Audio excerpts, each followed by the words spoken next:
Hi guys, this is Emnel and we are back playing Hearts of Iron 4 as Italy in our Italian introduction tutorial campaign. Before we jump back into the war, I want to take another look at production. If you remember, we've been buying some rubber and some oil to fill our needs for both motorized equipment as well as close air support planes. As you can see here, that's it's all working here. We have 4 oil used here, 4 oil used here, nothing left for our navy, but that's okay. There's however only 7 rubber here, 4 and 3. What's wrong with that? You may ask. Let's take a look at the trade.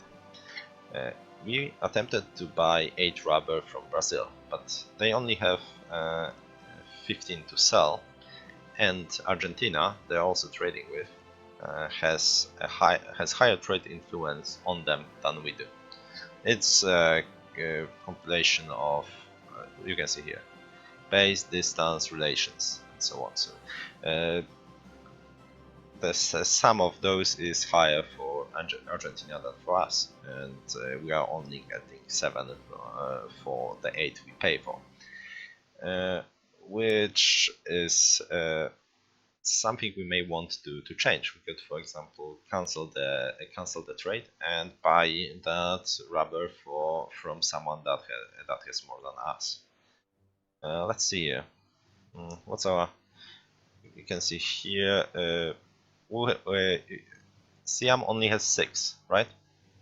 But we have higher trade influence in Siam than German Reich. So we can take some of theirs.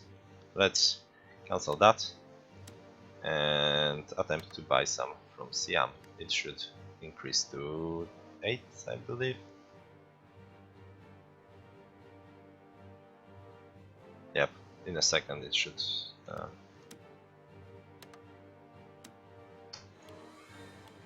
Okay, now I think it would have. I believe it would have. It was just a tooltip difference, if I remember correctly. Anyway, and we are back to producing that. What we want next are infantry equipment. So our next military factories will go towards that, because we have a pretty big shortage of that. Back to war then. Oh, one more thing. This is not going to be a full playthrough. It will last for a dozen episodes or so. We'll probably get to the war with France, perhaps not even there.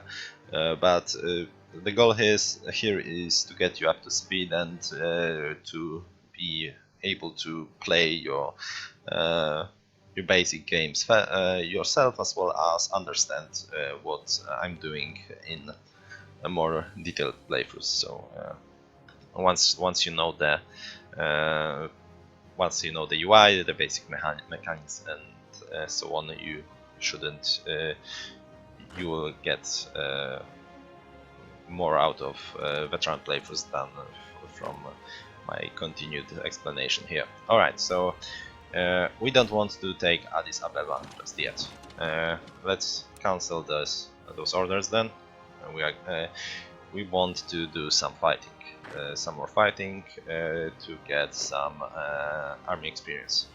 We're going to cancel this attack and right click to support this one, and we will also cancel this one and right click to support that one, and we will send one of those guys that are here. If we select them right here, there are 3. We can select one and make him attack there. We can't queue up the support, but we want to attack from 3 different directions. We are attacking from this one already, from this one, and we want the third angle. We could also throw some here, and I'd say we can do that. Let's do that. What that will do, it will affect the combat we are fighting with. This is a specific battle situation that transpired, the fighting for the bridge. So let's ignore that for a second and take a look at here. Basic combat width of the of any battle is 80. Combat width of divisions have various combat widths. For example, those have a combat width of 12. So only up to 6 of those can 6 can fit. 7 will be over the limit, but it will still fit, but it will make some. It will give our units some disadvantages. What I mean is, if there is, for example, if combat width is 80 and we have 79 combat width worth of units fighting there, the next one will fit, but the one after that will wait in reserves for either combat width to get higher, or for one of the divisions to lose all organization. Those two bars, strength and organization. Organization is, well, it's basically between the morale and coherence of the unit. It's the main thing to remember about it is that it is binary. Unit with organization with 1% of its organization fights as well as the unit with 100% of its organization. But once it reaches 0, it stops fighting. It's broken. It needs it withdraws. It needs to regain its organization to fight again. Strength, however, is a representation of amount of equipment, supplies, ammunition, and manpower the unit has, and it will directly affect the combat stats of the unit. If you remember, our base value of attack for our infantry divisions is 39, and those are down to 79%, which lowered our value of attack. Pretty simple. And in 99, well, I am yet to see a battle that was lost because one of the sides lost all strength. It's always the organization that finishes the battle. Just keep that in mind for when we discuss division builds, because for example, tanks have a very low organization. They have high breakthrough and attack stats, but low organization.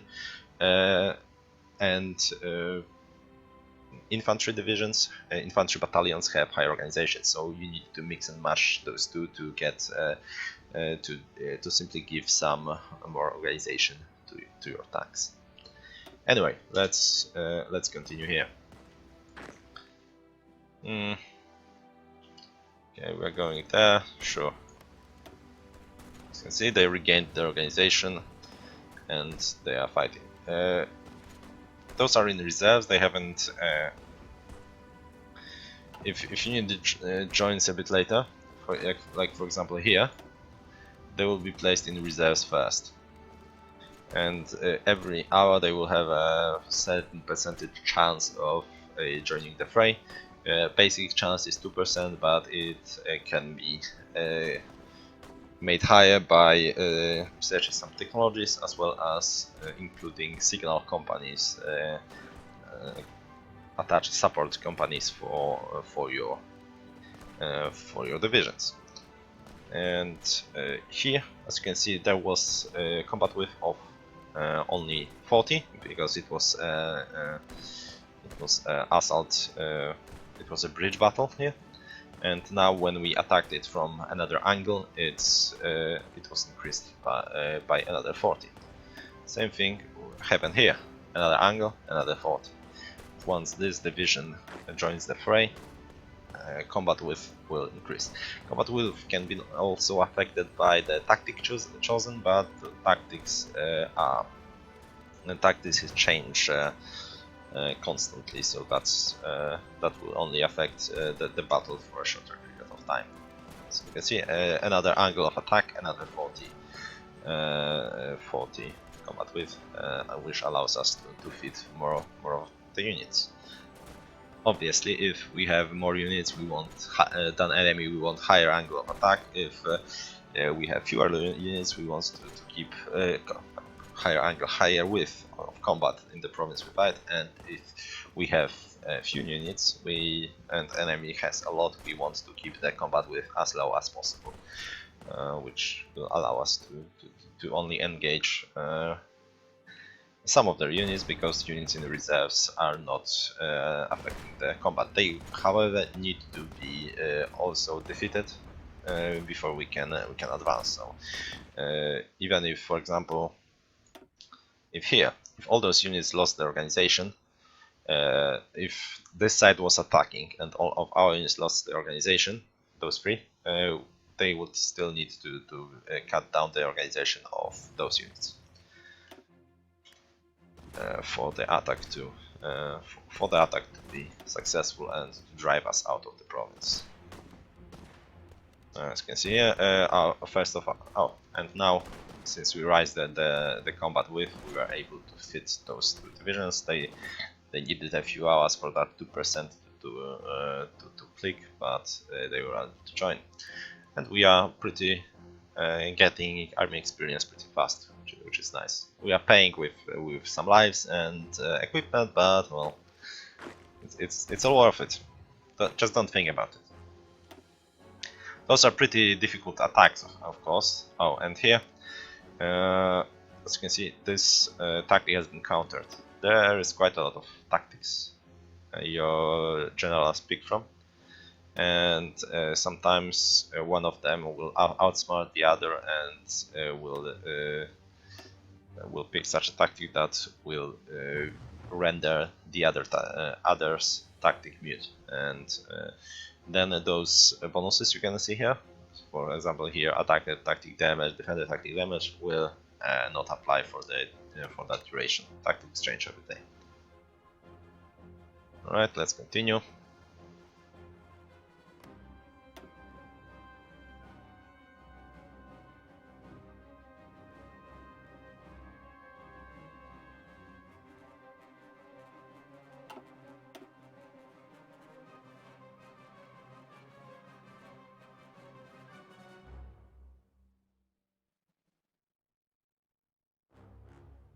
Oh, damn it. Something wrong with my mouse? Mouse. Okay, good. I will speed this up because this is kinda pointless. As I said, we want army experience is pretty hard to come by, especially if you can't fight in the wars. So we will get some interesting. We'll get some things such as 2 military factories and 2 civilian factories from this war, but the army experience is more difficult to come by, and so I'm milking this war for that for a little bit.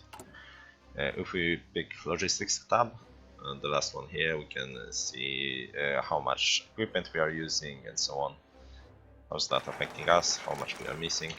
Okay, so Germans remilitarized the Rhineland, and we finished Ethiopian war logistics. We want to go ahead and make this focus for 4 civilian factories, which is a lot. We have how many? We have 20, and oh right, from trade. Remember how I said that trade was pretty much automated? Just click and get it. The part in which you are selling stuff is even more automated. As you can see, we are exporting apparently 25 aluminum, 24 steel, and 1 chromium. The amount we export is determined by our trade laws. There are four different trade laws: limited exports, free trade, export focus, and closed economy. free trade is the one when you 80% of all your resources go to market. You cannot access that 80%. So that's only for nations such as Soviet Union or United States that have way too many resources for them to use in their own industry. It grants some bonuses, as you can see, factory output, construction speed, research time. Those are very high bonuses actually, but only some nations can afford that. To be honest, it's also an option for very small nations that have no resources to speak of. So you can go full free trade. There is really like you lose like 2% of your you will lose like 2 steel or something, or even less. There are some nations that have no resources to speak of, but you will get the bonus. But that's for very specified gameplay with some weird nations such as, I don't know, Luxembourg or Nepal or something. Usually you want to keep the trade laws you start with. For bigger nations, they are pretty well chosen for you, so don't go fiddle with this. It's if you mess something up, if you don't count it properly, you may cripple your economy for months before you can switch it. Since we are here, let's take same goes for conscription laws. They come from they start with disarmation when only 1% of your population is recruitable. That's is responsible for the amount of manpower you have. We have limited conscription, that's 2.5. Then there is an between those is volunteer only, and next is extensive conscription, service by requirement, all adults serve, and scraping the barrel, which the higher ones, as you can see, have some significant bonuses, penalties for your training time, since, well, if you are training people that are really not suited for duty, it will take longer time to whip them up to shape, and also factory output and construction speed, because you are basically taking away your industrial manpower. All your workers and whatnot are being drafted. So those are really desperate measures. And economy laws, those are very important, but we'll discuss those once we get to 150.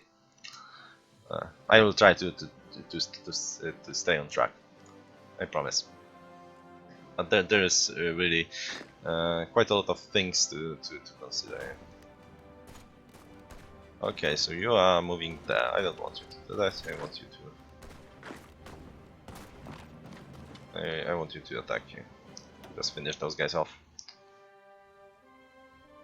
Since they are joining, they will need to that. They need that 2% to trigger, but we are winning that handle. And not so much here. Okay, I think we are starting doing some serious losses. We are still lacking in infantry equipment, so we will just go for Addis Ababa at this point. We want to finish that war. Already 30 army experience is a reasonable amount. We can get a bit more here. As you can see, I ordered the attack with all of those, so they joined it. They joined battle outright. If after the battle starts I add new units, they need to go through the reserves. And okay, I want now I'm doing a so-called spoiling attack here. I lost this battle, but I don't want those guys to be able to get to Addis Ababa before me, so I chosen a division that has quite a lot of organization and ordered them to attack to keep those guys occupied, while other of my divisions are moving in to capture the province. Only way of destroying enemy divisions is to encircle them and then defeat them, like you've seen there when we wiped out that packet. Okay, that's we've captured Addis Ababa. We got enough victory points for them to surrender, and this is a peace conference. Those are our options. We can puppet them. We can take states. If there were more than one, we could pick only one or only two, or pick one and puppet the rest. Yada yada yada. But well, all we want is to annex Ethiopia, so we are thinking this, and there is nothing else to demand, so we press done. And here we are. We see some equipment that's probably basic infantry equipment. Hold them. All right, we are good. We've gotten some experience, well, quite a lot of it actually. We'll discuss that experience in a bit once we continue producing some. Okay, production though. You remember that we started producing those 6 divisions. This line, shows the percentage of equipment we are able to gather for those divisions, and this one, the percentage of the training that is finished. This will never exceed that. So if you want your units fully trained, you need to have 100% of the equipment for them, and but well, this will always try to reach that percent. So as long as you are able to more or less provide the equipment, the training will go fairly smoothly. For now we don't have it, but that's alright. We are not desperate for more units just yet. But as you can imagine, if you wanted to start pumping out those units faster, it would be wiser to use, for example, just 2 lines or 3, and then they would get full equipment instead of it being broken into 5 different lines. And a bit. No, this one, it hasn't gotten anything yet, but like that. Okay, then I guess this is a good moment to actually speak about the experience. If we can deploy those instantly, as long as they have reached 20%, we are good. We can just click this, one of those buttons, or those to deploy order lines, but they would start as green. Do we have any green ones? Not anymore. We had some. Oh, perhaps here? No. Okay, so there are 5 levels of experience. Green, that gives you 25% combat penalty. So the bonus to your stats in combat that you've seen. Trained, that has no penalties.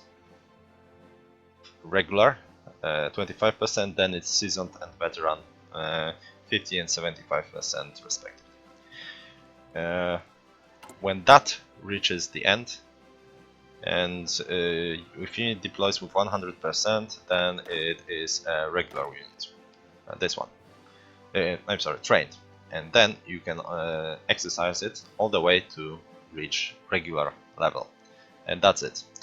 You can also exercise the green ones that you deployed earlier and also get them to the level of regular, but that costs equipment, and this training doesn't. So it's always, when you can, better to allow them to get 100% trained to here to reach that basic training level above green. Green is bad, minus 25% penalty is a fairly harsh penalty.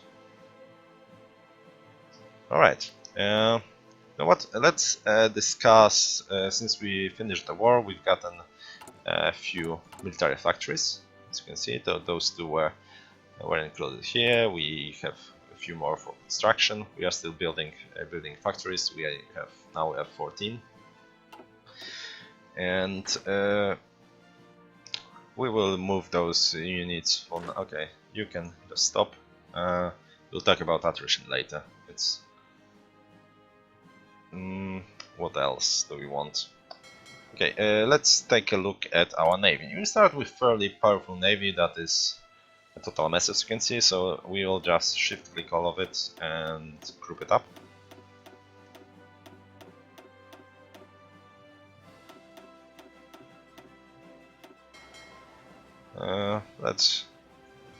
I right click to make them. I control right click here to rebase them here. We'll discuss that at some point, and then simply right click to order them to move them.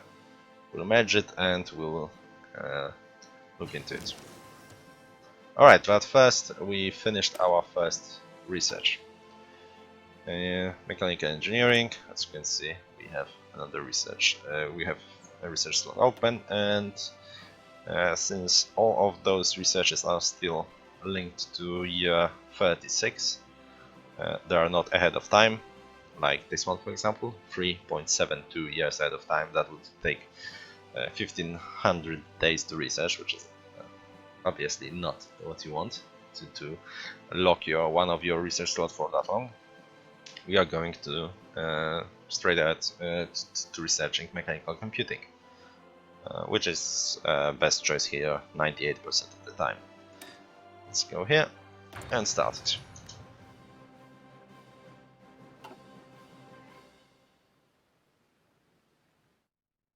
Are we all here? One more. Yes, they're going there.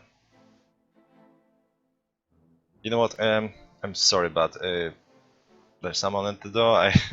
It's 26 minutes, so we'll cut this one a bit short. We'll discuss the naval reorganization a bit later and continue our series. Well, thanks for watching, guys, and hope to see you next time.